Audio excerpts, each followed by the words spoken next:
Welcome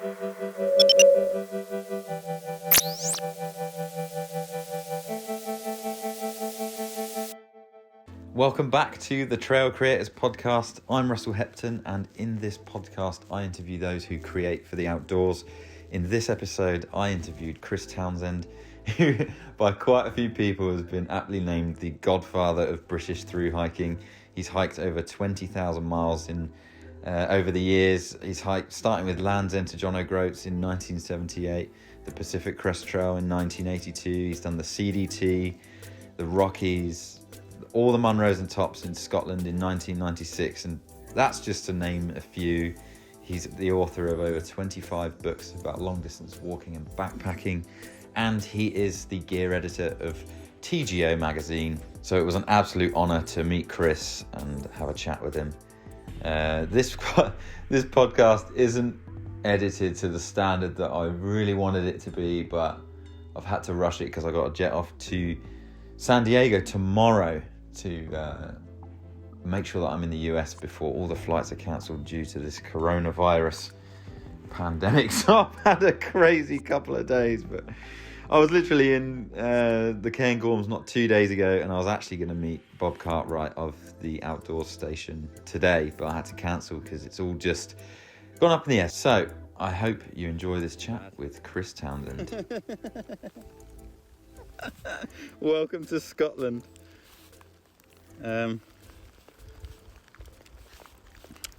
What drew you to the Cairngorms, Chris? Snow and space. The first time I came to the Cairngorms, which is a very, very long time ago now, I didn't know much about them at all, but I wanted to see what was up there. And I remember I walked up through the ski resort from Corrycass onto Cairngorm, and I was completely blown away by the view. I'd never seen anything like it. The sense of space and the vastness of the plateau, stretching out to Ben Macdui, was quite astounding. I was used to the Lake District and Snowdonia and the Peak District, but there's nothing like the Cairngorms there. And then I set off for Ben Macdui and quickly realised that I had totally misjudged the scale of the landscape. I couldn't take it in. It was taking so long to cross the plateau. I think it's about 4 miles in fact. But although I'd got a map and looked at it, it hadn't sunk in. I was used to summits either being much closer than that or with there being a big drop in between. But between Cairngorm and Ben Macdui, you don't go down, you stay up high the whole way. And that fascinated me. But then, a few years later, when I took up ski touring, I learnt to ski in the Cairngorms and started coming up every winter. And for ski touring with Nordic skis, not with alpine, so not very, very steep stuff, the Cairngorms are ideal. All that rolling terrain, once you get up, you can just go for miles, and it really feels like the Arctic because it's so high for so far. Are you living up here with Denise? Yep, I've been up here for about 30 years now. How's she finding it? We both love being here. Yeah, very much. Can't imagine being anywhere else now. Yeah. Do you have your own children? We've got two stepchildren, but they're both grown up, so they come and visit, but they're not here, of course. How often do they come and visit? Oh, quite often. Especially the younger one, because she's in Edinburgh, well, just outside Edinburgh, because she was born in Inverness and brought up, where we live, which is 5 miles outside Granton-on-Spey, up a track, so you can't see a road from the house, and that's where she was brought up. So she's very much used to being amongst, woods and fields and wildlife. all the time. So she likes to come back and see us and all her favourite places as often as she can. So, in your books, Chris, you say that the outdoors brings you so much joy. What is it about it that brings you so much joy? And why hike all these miles? That's actually a very complex question, because it's not any one thing. You can't pick something out and say specifically this. But overall, it's to do with spending enough time in the natural world that it feels like home and it feels like where I live. And that's everything to do with the natural world, forests, mountains, rivers, lakes, everything. And one thing with a long distance walk is you always see a huge variety of scenery, and you see the land unfolding continuously in front of you. So it's not a place you go to see and be in the forest, and another place you go to be on a mountain top, and then somewhere else there's some good desert scenery and rocks. But on a long distance walk, all of these merge into each other and do so gradually. And I think the pace of walking is important as well. It's slow enough to go with these changes and not have them whiz past and suddenly you're in a different place. With the Pacific Northwest Trail, because you were going from east to west? Yeah.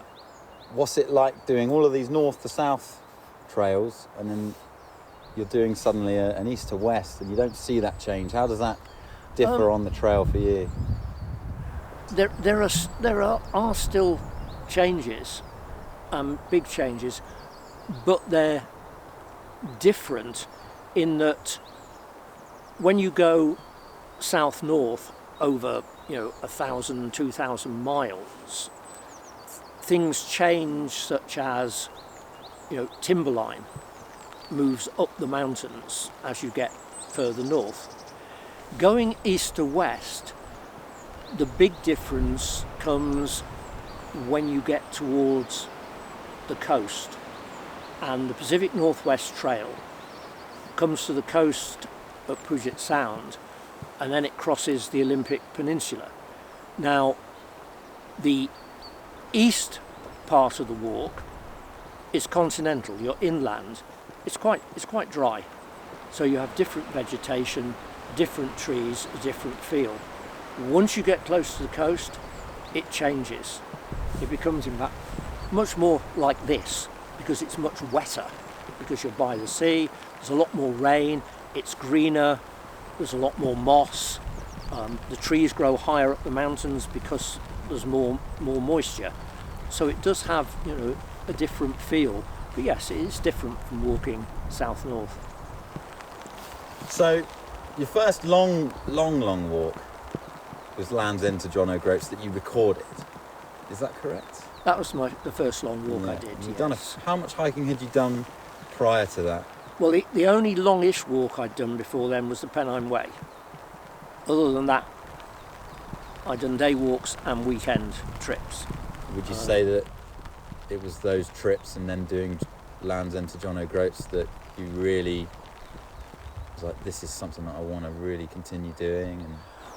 Yes, certainly Land's End John O'Groats.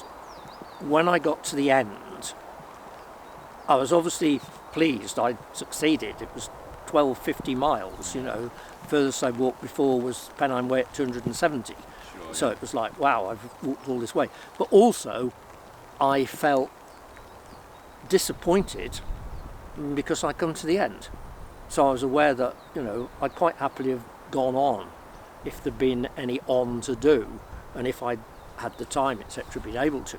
So I knew I wanted to do something longer. But the other thing was, when I did Land's End John O'Groats, I had been to the Scottish Highlands a couple of times. I didn't really know them at all. And for me, the highlight of that walk was the Highlands, because it was the wildest place. So I also felt I want to do long walks in places that are wild like this, not in softer countryside that's much I've been walking through, in England. So that was a factor as well. I discovered a real love for the wildest places on that walk. And then you went on to do the Pacific Crest Trail in 1982? Yeah. Can you tell us a bit about what that was like? I mean, you've obviously written rattlesnakes and bald eagles. But... Well, it was a huge difference to Land's End John O'Groats. I mean, a really big difference. And of course, back then, there was no internet. There was very little information available. I couldn't do a lot of planning because there weren't the means to do it. So I set off not knowing that much about what to expect. And certainly the desert at the start of the walk was a big shot. I'd naively assumed that early April, well, it can't be hot in early April, it's never hot in early April, but being a lot further south on the Mexican border in the desert, it was very hot in early April, and I really wasn't, prepared for that at all. So I had to do some pretty quick learning. But I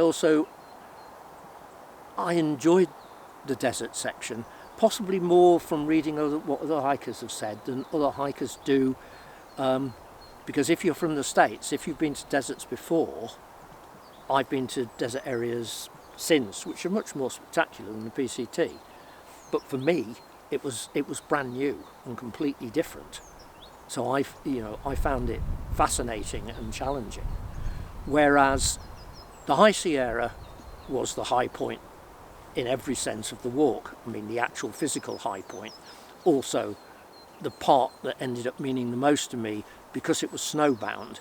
So it was really as much a mountaineering trip as a long distance walk.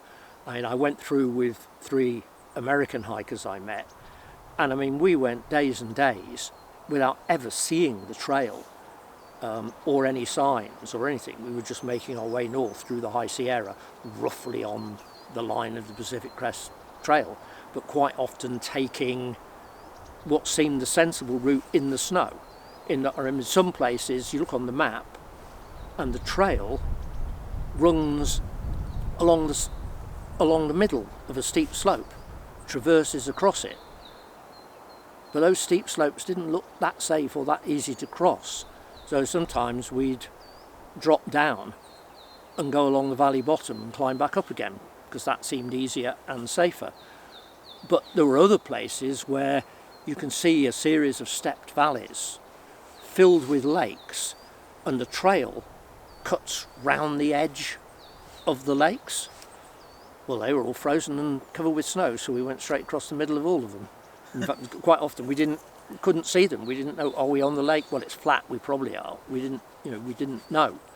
But whilst, say, that was the high point, and spending certainly the 23 days going through there without coming out of the mountains was fantastic.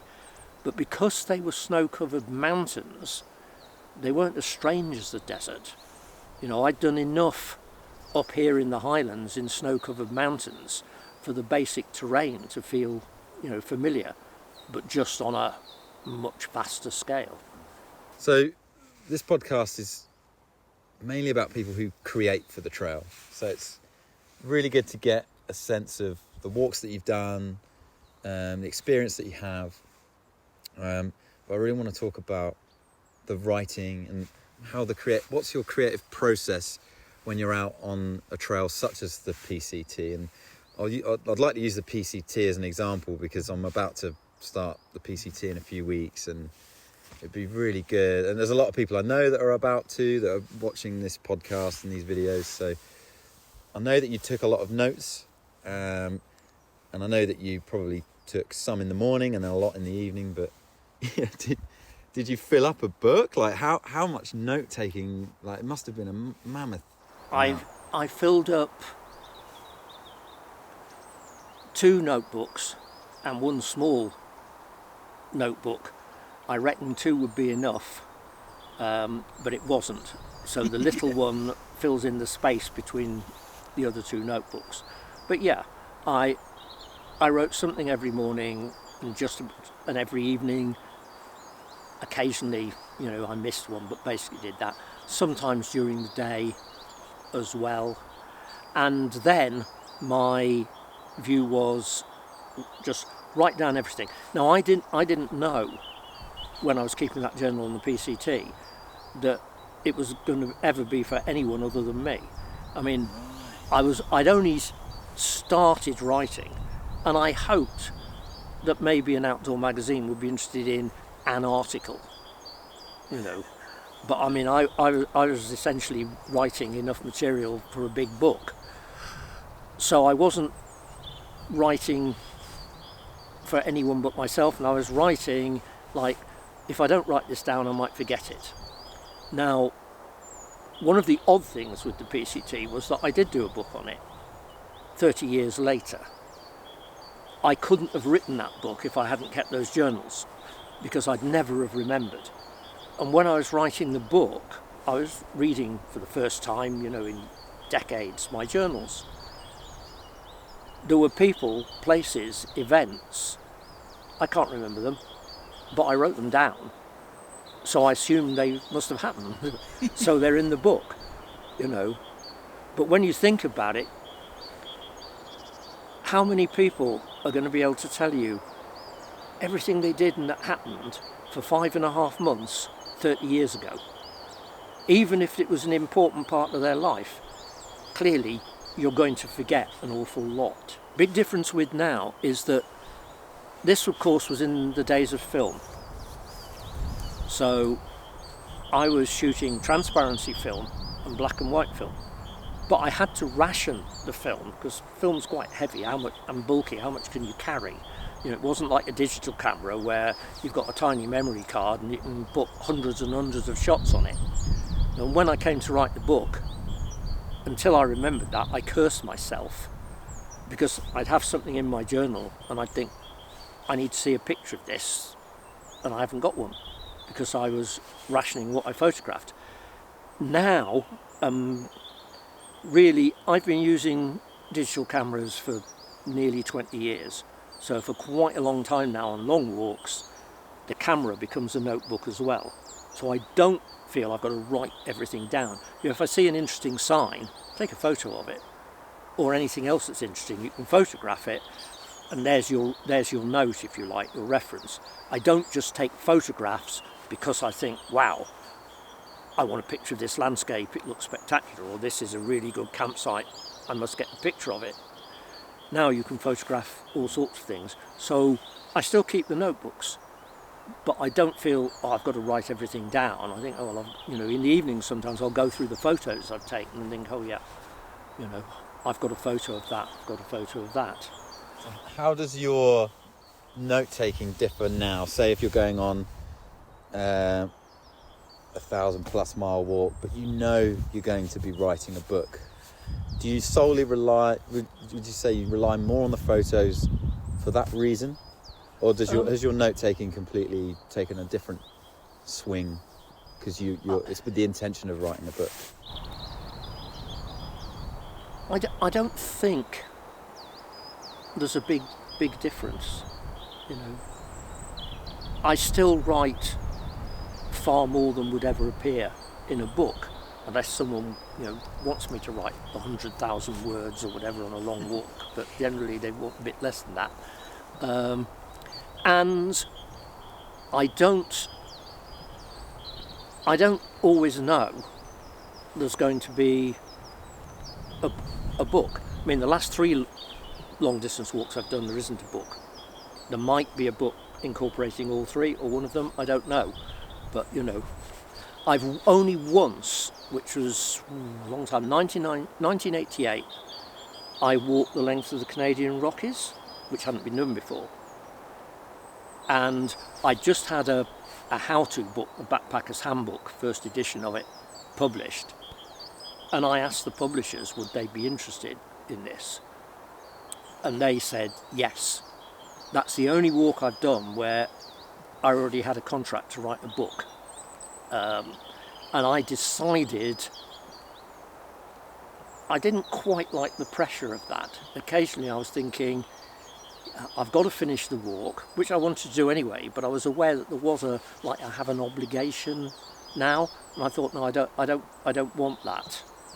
So I've never approached a publisher before a walk since. It's always afterwards. If I think that's interesting enough, that I've got a good enough story to tell, then I'll see if I can find a publisher. So you've always done it for you first, the writing and the note-taking, it's for your experience? Yeah, and I started writing the sort of stuff I enjoyed reading.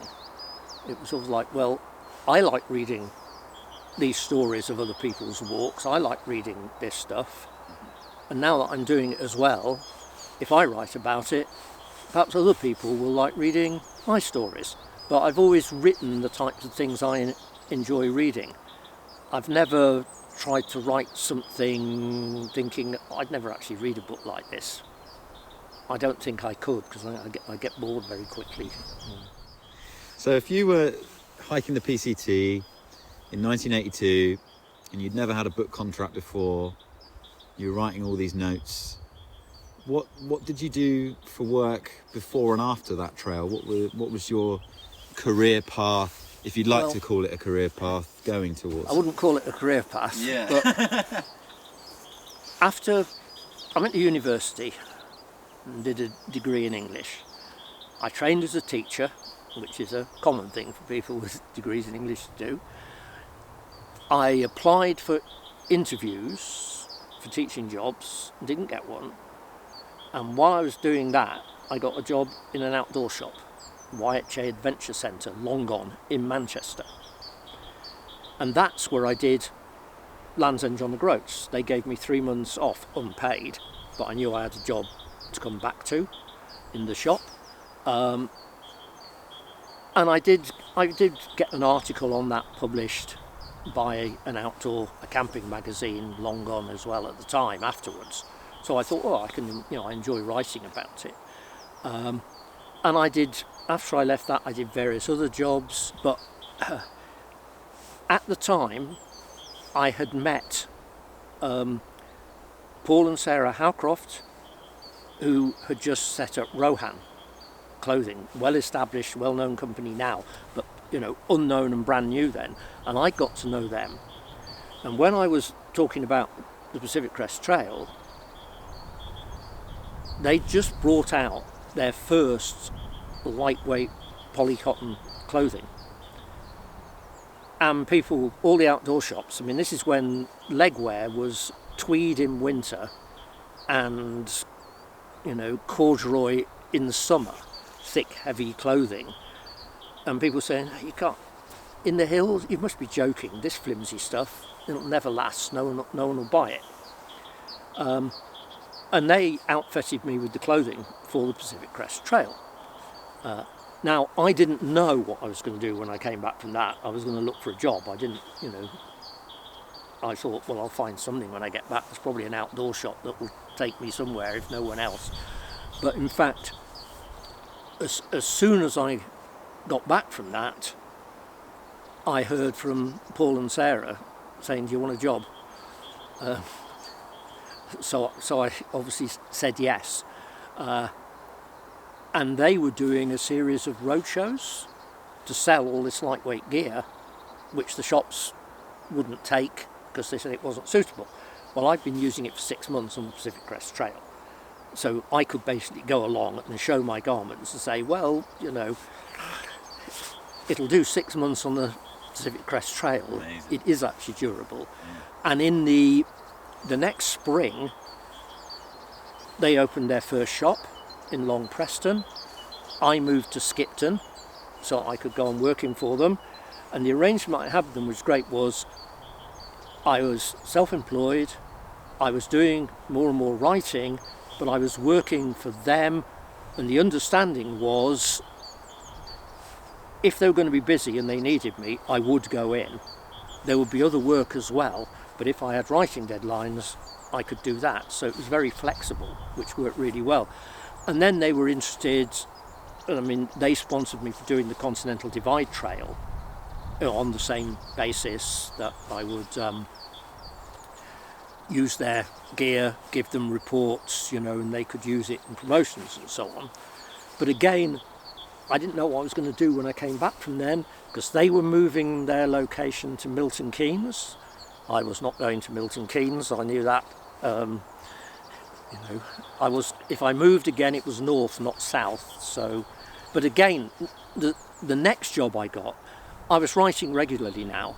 It's still, you know, I still wasn't solely making a living from writing, but I was doing a lot more. And there was a magazine long gone called Footloose, edited by Cameron McNeish at the time.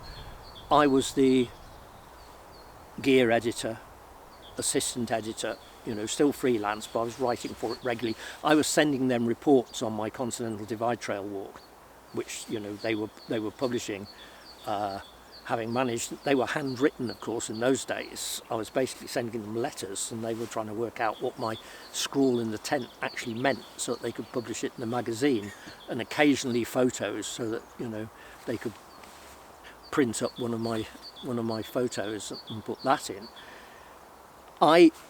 In the southern Colorado Rockies, there was an early winter. There was deep snow.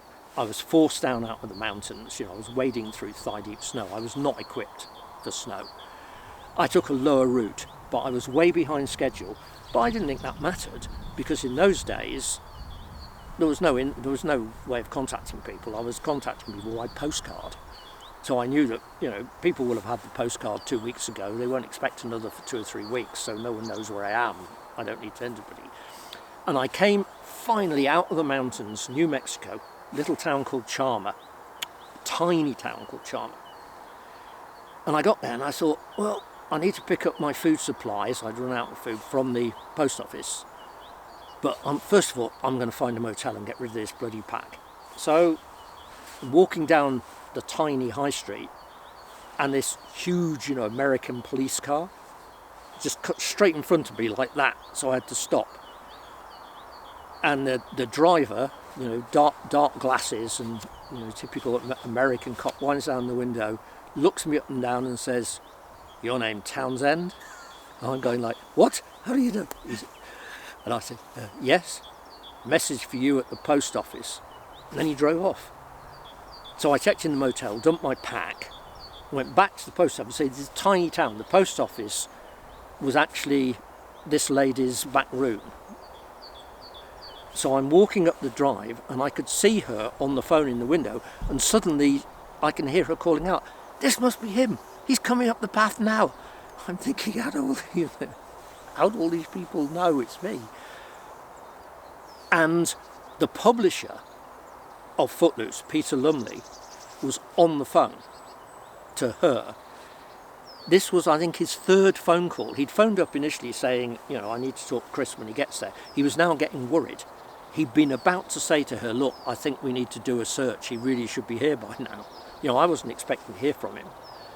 So I went in, and he was phoning from England. And she gave me the phone, and Peter said, "Oh, you're okay then?" And I said, "Yes. Do you want to be editor of Footloose?" And I said, "Yes, I'll tell you all about it." And that was it, because, you know, very expensive phone call from England. And that was, you know, that was all I knew. And the lady who ran the post office, this was the first time she'd had a phone call from outside New Mexico.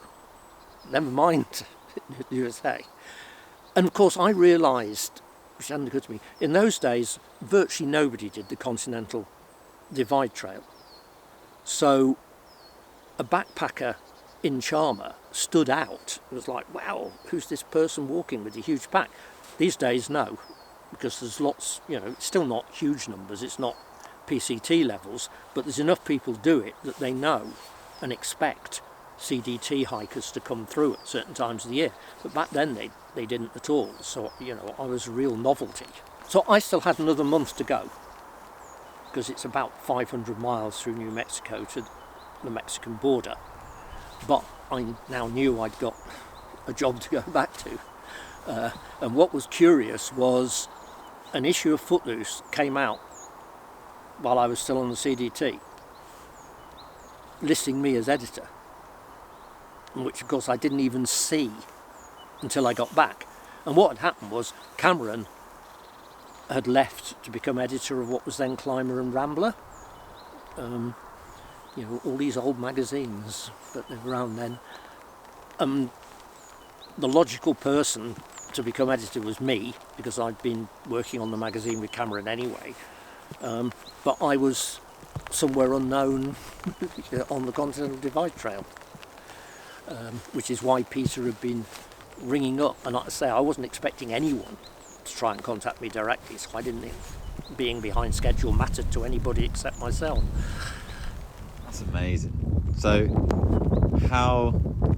you've been doing kind of editorial work for other people, and would you say it's because you were doing these big multi-week, multi-month hikes and you were writing about them that got you, and in that day and age, way back then, it was a much more unusual thing for someone to do and to write about? Would you say that's how you became more established as a writer for the outdoors, because of those facts? Yes, that gave me the credibility very, very much. I mean, I didn't set out to do the long walks to get that credibility, but that was the result.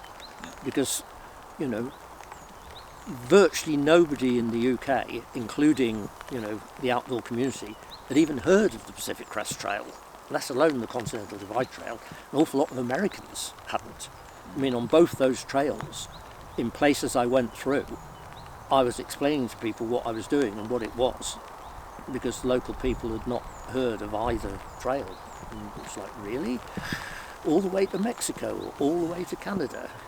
So that's quite interesting, because say if there was someone who wanted to become a writer for the outdoors and create for the outdoors now, where doing these long walks in the USA it's not so unheard of, unless you're not a hiker, unless you're not into walking. It's very unlikely that you wouldn't have at least heard about one of these things. What advice would you give to someone now who's pursuing we'll call it a career in the outdoors as a writer? Well, I think it's both much easier and much more difficult now. It's much easier because there's a huge number of outlets. I mean, when I started writing, there wasn't even one walking magazine in the UK. There were climbing magazines, Climber and Rambler, which, as the name suggests, covered a bit of walking. There were camping magazines. My first articles were in camping magazines, but they were basically car camping magazines that maybe would run one piece about wild camping each issue. And obviously their interest was the camping, not the walking. So there weren't a lot of opportunities, but the long walks got me, if you like, known to the outdoor community at the time, which obviously helped. And the promotions on the retail side, I mean, when I did Land's End John O'Groats, again, this will sound incredibly primitive, the YHA Adventure Centre put up a big map of the UK in their window and marked my route on it. I sent them postcards. When they got the postcard, they moved a coloured pin up the map to show where I'd got to. They also, and this was the commercial side of it, next to it they published a list of all the gear I used. This is what Chris has taken. And when I got back, went back to work there, they'd sold loads of those items. I'd never said they were any good. Some of them I'd never used before. but simply because I was taking them on the walk. And I thought then, oh, that's interesting. Maybe I'll let the company... So I sent every company whose gear I'd used a report, as to what I thought of it. And again, that gave me enormous credibility in that there was a show held in Harrogate every year, an outdoor trade show.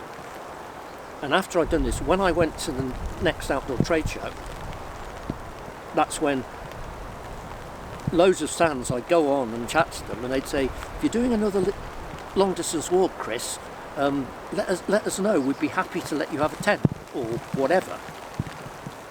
Because they knew I'd written good reports, which some of the companies used in their advertising for my Land's End John O'Groats, so they could say, oh, this is, So that was, again, not intentional. It was the YHA that came up with the idea of the map and listing the gear, not me. But I realised that, there's interest in this.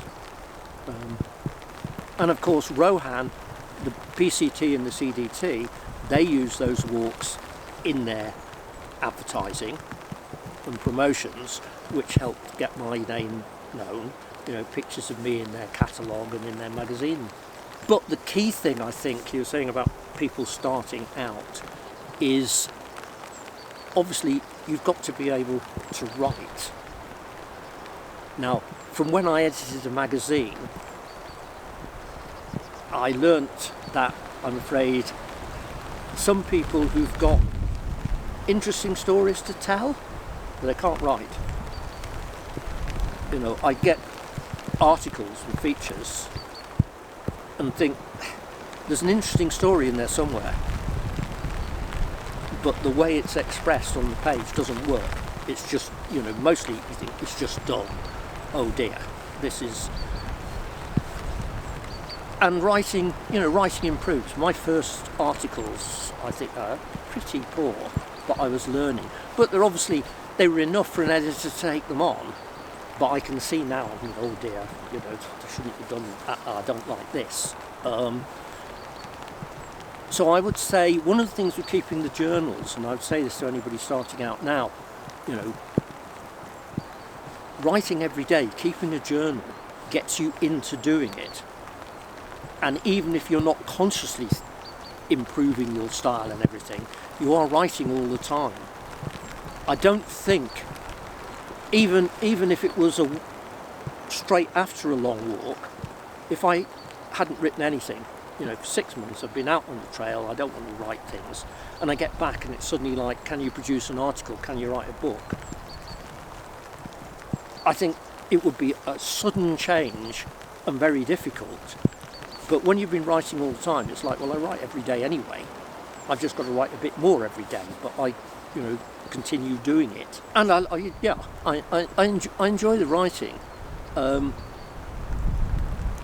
some extent, for me as well, the writing is also a way to relive a trip.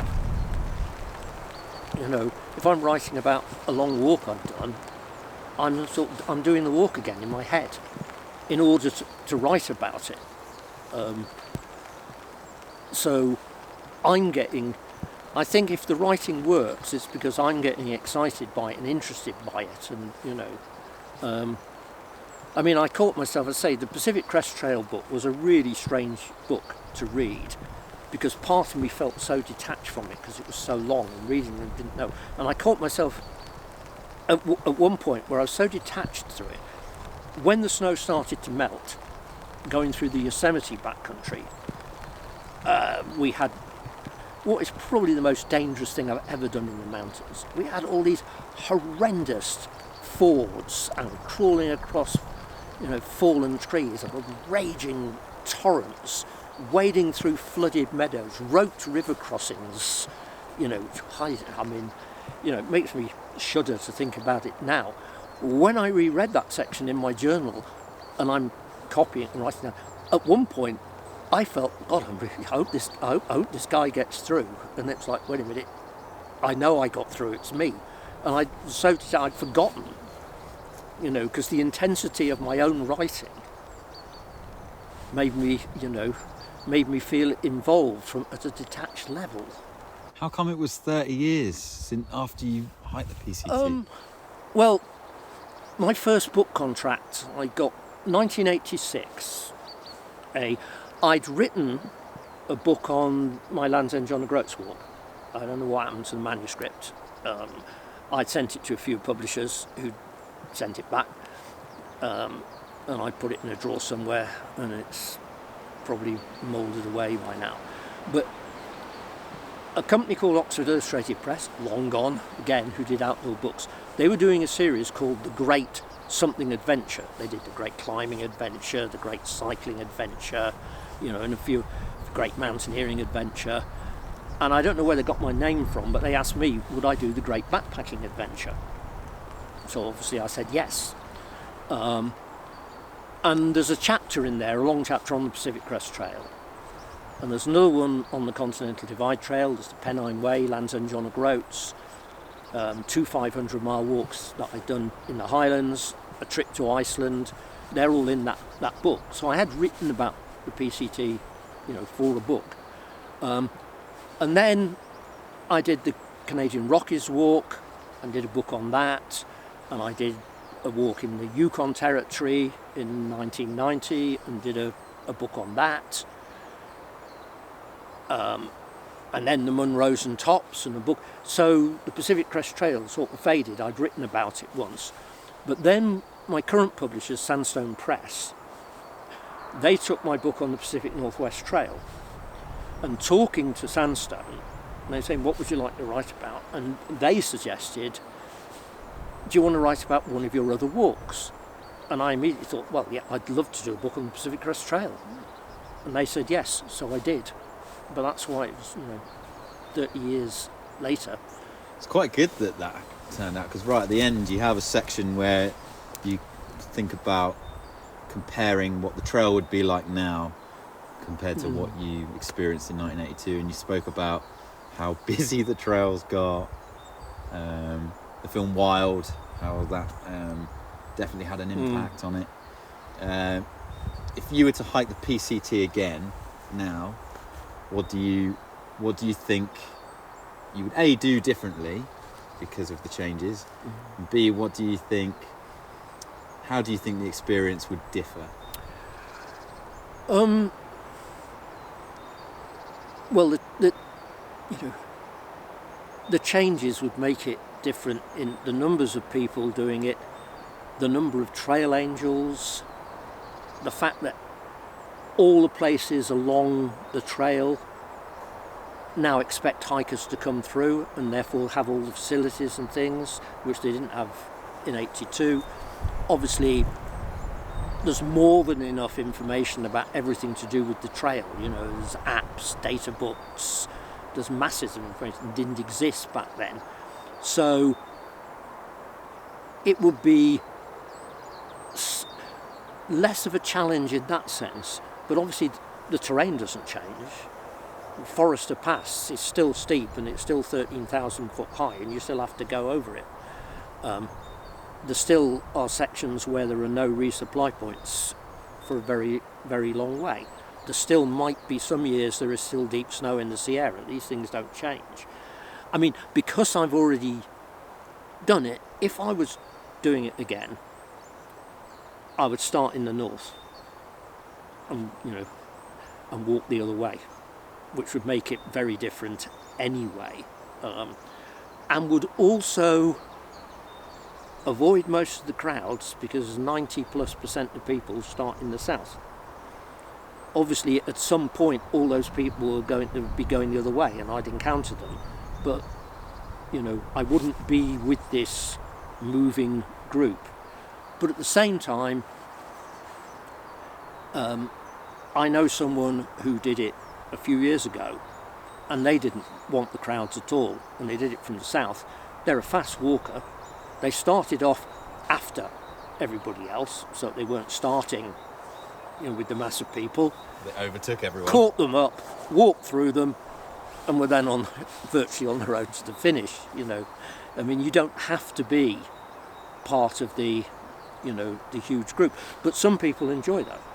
Another friend of mine who did it in the early 2000s, and described it as a moving party. Yeah. And they really liked being with all those people, spending days in trail towns, drinking beer and so on. But they enjoyed the social aspect of it. Yeah, I think for me, I want both worlds. I want the solitude, and I want to experience the recent culture around the trail. And I think for me, going southbound, I don't know, I just wanted to do the done thing for my first one, to see what that's like. I mean, I'd say I would probably start in the north simply because I've started in the south, but that's not a logical way to do it. It's logical to start in the south. I mean, when I looked at doing it, I worked out. Yeah. There was no information, but I just looked at it and thought, well, if you start in the south, first of all, you've got a longer weather window with the snow. Because if you start in the north, you might not be able to start till July because of the deep snow. But you want to get through the High Sierra before the end of September. So you've got a shorter weather window. And also, the walking is easier in the desert, it's flatter, it's lower elevation, you've got less climbing. Good practice. So you break yourself in more. So, I mean, it makes sense to start in the south. But the same is true of the Continental Divide Trail. But I started that in the north simply because I'd walked from Mexico to Canada. So I was going to walk back from Canada to Mexico. Whereas if I was doing the Continental Divide Trail again, I'd definitely start in the south, which makes much more sense. What was the first walk that you did where you were like, wow, like this is something, because there must have been a point where you were new to it. Oh. When did you decide this was it? It was more a process than a sudden thing like that. I mean, I was brought up in the countryside, and I was allowed a fair amount of freedom to go and wander around the woods and so on. So even when I was, 8, 9, 10, I used to go for long walks in the Formby Pine Woods and on the beach. When I say long walks, you think, 3, 4, 5 hours. I'd never seen any hills then, except in pictures. I can't remember which one it was. The first time I went to the Lake District, when I was 11 or 12, I mean, I thought I'd just discovered, the greatest wilderness in the world. This was just amazing.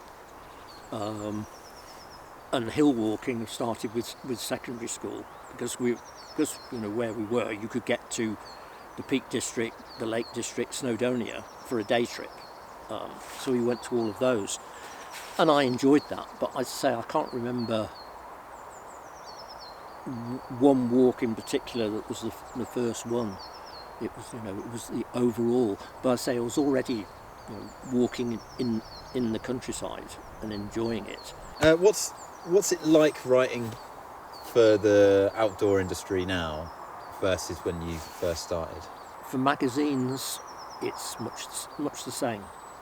In fact, I don't think there's been any significant change. There's probably more people writing now. Even though there's the internet and everyone talks about magazines dying, there's more outdoor magazines now than there were when I began, quite a few more. So, there's a slightly wider market. And the other difference is, which is something I've only done occasionally, but there's much more interest in outdoor activities from the mass media than there was. I mean, back in the 1980s, there was absolutely no point trying to write anything about the outdoors for a national newspaper. They were not interested. It was very niche, much more than it is now. And of course, the other thing is you have the opportunity of putting out a blog. You can, publish yourself easily, and you can do books yourself. Not that I've ever done, because of when I started. I've always stuck to the traditional, if you like, publishing thing of I write the book, the publisher deals with printing, distribution, marketing, etc.